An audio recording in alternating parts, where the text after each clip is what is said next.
안녕하십니까. 더민주정의혁신회의 수석 대변인 맡고 있는 김성진 변호사입니다. 오늘 더불어민주당 역사와 민주적 절차를 부정하고 있는 이낙연 전 대표에 대한 비판 기자회견을 준비했습니다.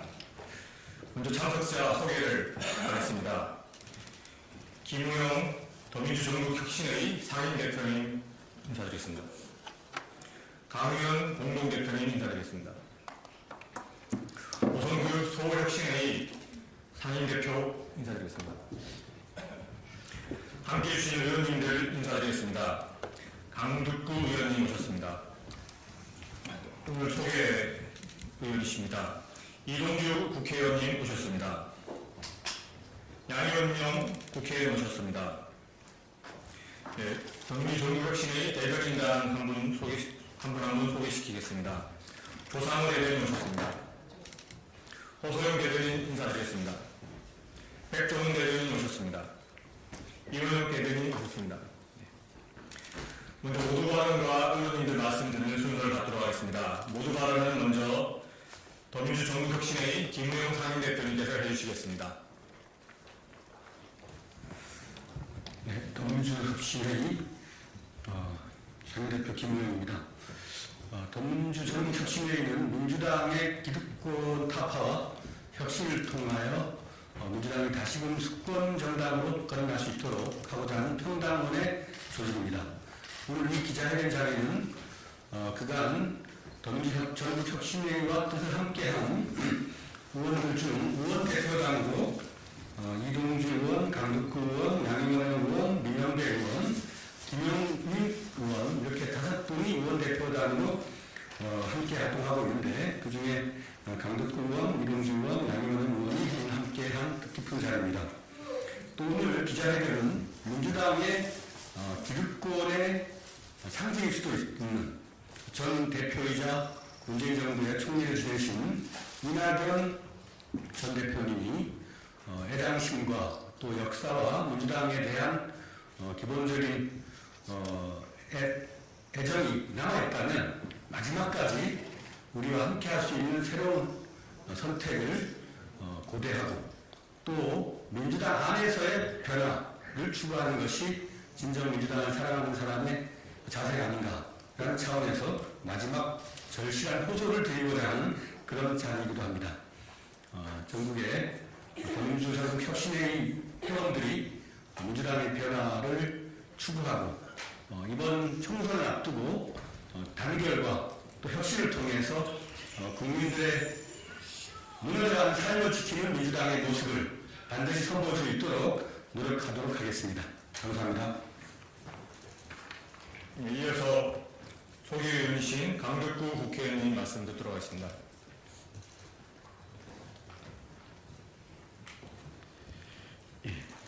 안양 마감 출신 강득구 의원입니다. 이낙연 전 대표의 신당 창당은 명분 없는 일입니다. 민주당 대표까지 지낸 분이 민주당을 분열하는 신당을 창당한다는 것을 누가 동의하고 누가 공감하겠습니까? 총선이 불과 112일이 남았습니다. 지금은 윤석열 정권과 싸워야 할 때지 분열할 때가 아닙니다. 분열을 위한 총선 패배는 단언컨대 검찰 독재 시대를 더 강고하게 열어줄 것입니다. 분열을 획책하는 세력은 민주주의 적이며 검찰 정권의 앞자리입니다.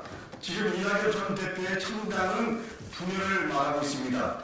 윤석열 정권의 검찰 독재에 맞서기보다 민주당을 비판합니다. 심지어 이준석을 신청하고 수구 세력과 손을 맞잡겠다고 공문하게 외치고 있습니다. 저는 이낙연 전 대표의 정치 행태에 동의할 수 없습니다.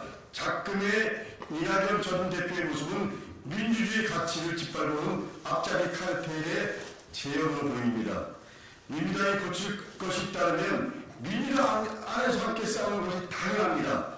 민주당 부대는 그 어떤 메토딩으로도 결코 미화될 수 없는 윤석열 검찰 독재를 이롭게 하는 앞자리 행태에 불과합니다. 불의한 역사의 사역을 지켜온 앞자리들과 같습니다. 민주당을 분열시키려는 망동을 묵과할 수 없습니다. 묵과하지 않겠습니다. 민주당 분열 세력과 끝까지 싸우겠습니다. 이낙연 전 대표님, 지금은 윤석열 정권과 싸울 때니라 역사의 가오를 짓지 마십시오. 분당을 추진한다면 앞으로의 모든 일의 책임은 이낙연 전 대표께 있다는 것을 분명히 명심하시기 바랍니다. 이어서 이정주 국회의원님 말씀 듣도록 하겠습니다.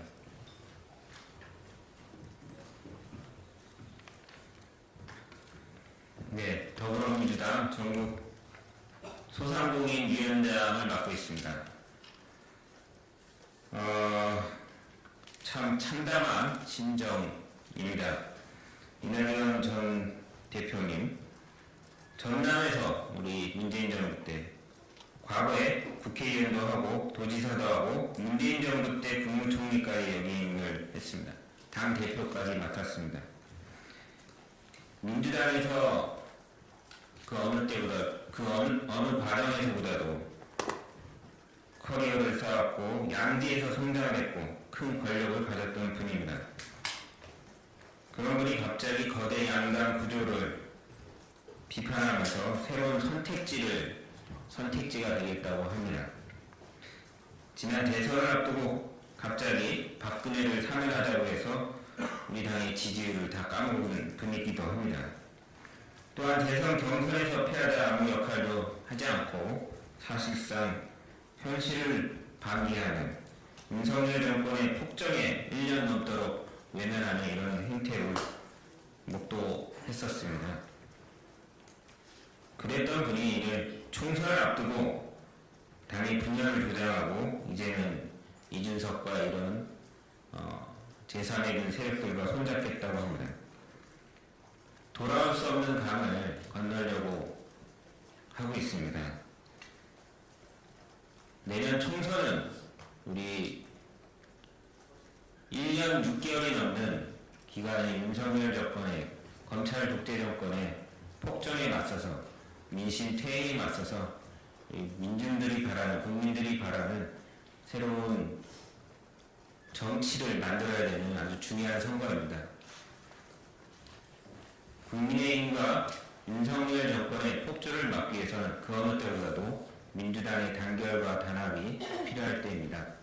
이러한 때에 이낙연 전 당대표의 이러한 분열 책동은 도저히 당원들 입장에서는 묵과할 수 없는 상황입니다. 중단해 주시길 바랍니다.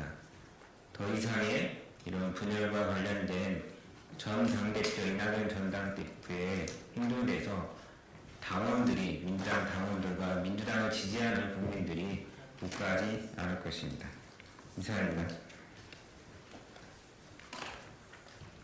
네, 이어서 양현영 의원님께서 말씀 주시겠습니다. 네, 바람과 하늘 담은 정치 더불어민주당 국회의원 양현영입니다. 오늘 더민주 전국 심의회에서 기자회견을 준비를 하셨는데요. 그 전에 저희 개별 의원들도 그렇고 저희 국회의원 차원에서도 여러 입장을 밝히기 위한 개별 입장도 밝혀왔고 그리고 입장을 밝히기 위한 영양 작업들을 지금 하고 있는 상황입니다. 왜 이렇게 많은 사람들이 이러고 있는지 그건 오직 하나입니다. 지금 시대의 사명은, 현재 정치의 사명은 윤석열 정권의 심판입니다. 나라가 이렇게 무너질 수도 있구나 라고 지금 다들 탄식을 하고 있고요. 그리고 코로나19 때보다도 더 힘든 경제적 상황, 경기, 물가, 어느 하나도 지금 희망이 보이지 않을 정도로 곤두박질 치고 있습니다. 나라 위상이 바닥으로 떨어지고 있고 국가 경제, 민생 경제가 끝을 모르게 추락하고 있습니다. 이대로 가다간 이게 정말 어떻게 될지 모르겠다 이런 불안함이 엄습하고 있는 상황입니다. 그런데 정치적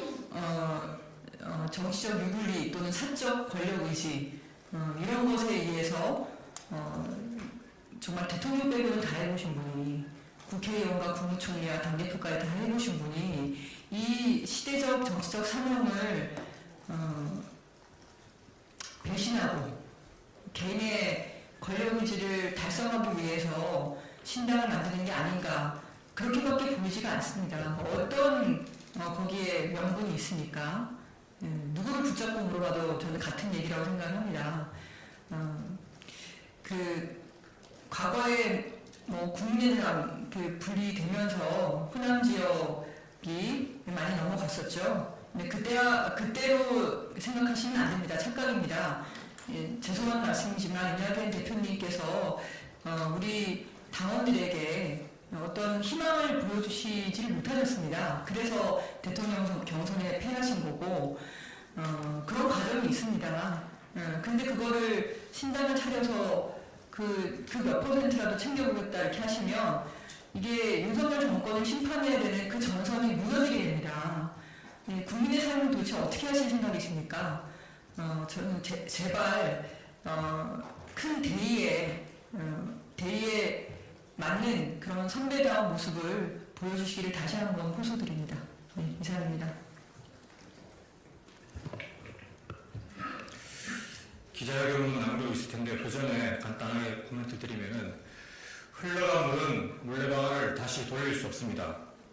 국민은 대전할 시기 관리형 대표가 아닌 돌파형 리더를 필요로 하고 있습니다. 그래서 국민은 이낙연이 아닌 이재명을 선택한 것입니다. 이를 거부하는 것은 본인이 국민과 당원위에 있다는 그 오만과 독선의 반응 아닙니다. 부디 민주주의라는 원칙, 단순한 원칙에 따라주실 것을 부탁드리겠습니다.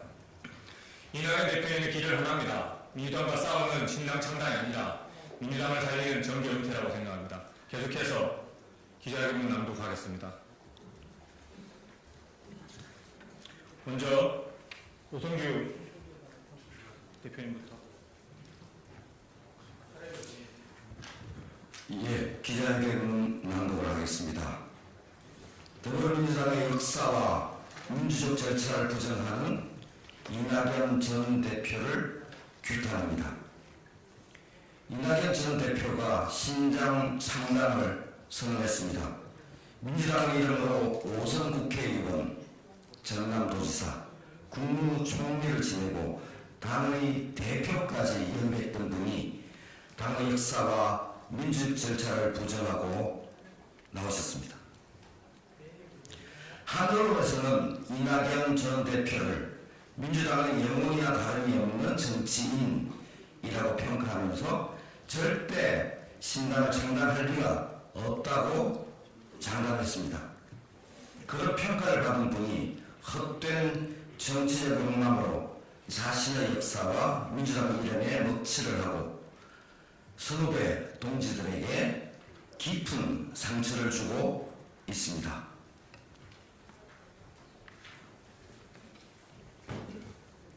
이낙연 전 대표가 얘기하는 신당 창당 이유를 도저히 이해하기 어렵습니다.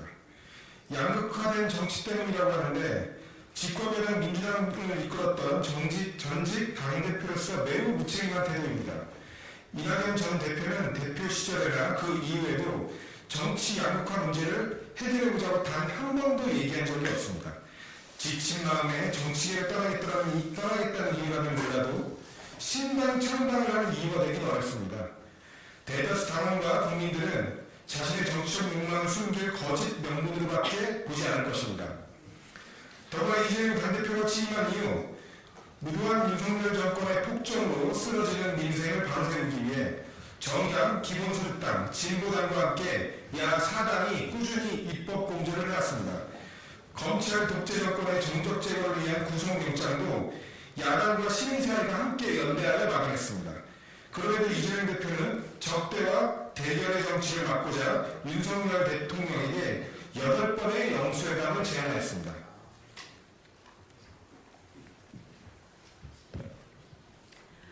지금 양극화된 정치를 대화와 타협, 공존의 정치로 바꾸자는 세력이 민주당이고 이재명 대표입니다.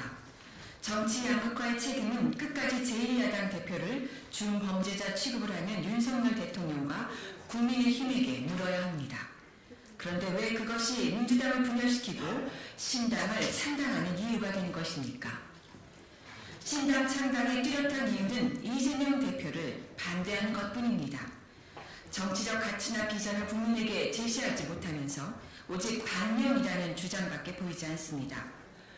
민주당의 전직 대표로서 당의 민주적 절차와 책임 정치를 완전히 무시하는 행태입니다. 이재명 대표의 사법 리스크는 본질적으로 검찰 스토킹입니다. 검찰의 스토킹은 사법 리스크가 구속영장 기각으로 판단했습니다. 이를 두고 이재명 대표의 거취를 논하는 것은 제1야당 대표를 준범죄자 취급하는 자들과 무엇이 다른지 알 수 없는 주장입니다. 2021년 대선에서도 2022년 전당대회에서도 이재명 대표는 당원과 국민의 선택으로 더불어민주당 대선 후보가 되었고 당 대표가 되었습니다. 그를 선출한 당원과 국민의 믿음과 신뢰는 여전히 유지되고 있으며 오히려 더 높아졌다는 여론조사 결과도 있습니다. 이런 당신과 민심을 부정하는 것은 민주적 절차를 무시하는 반민주적 발상과 다름이 없습니다. 당대표로서 치른 두 번의 보궐선거에서도 승리하였습니다.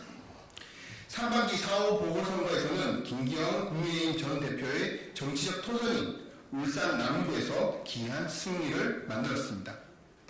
지난 10월 11일 서울 강서구청장 보궐선거에서도 큰 차이로 승리했습니다. 두 번의 보궐선거 승리는 민주당의 잘한 것이 아니라 윤석열 정권의 오만함을 심판하고자 하는 민심의 반영이었음이 분명합니다. 그러나 선거에서 이긴 대표를 물러나라는 주장을 책임 정치라고 납득할 사람은 없습니다.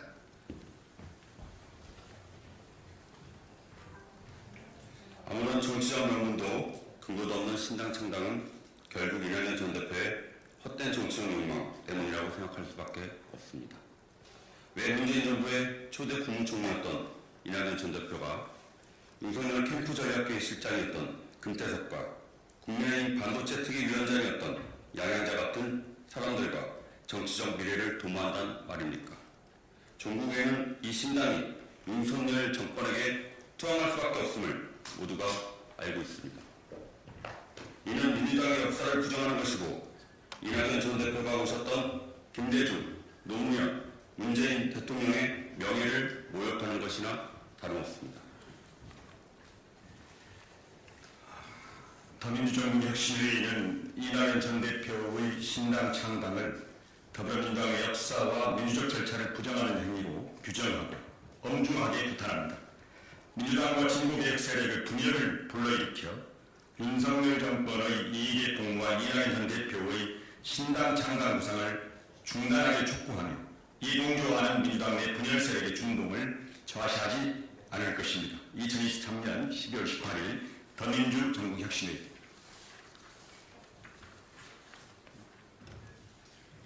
이상으로 기자회견을 마치도록 하겠습니다. 밖에서 백브리핑 준비하겠습니다. 감사합니다.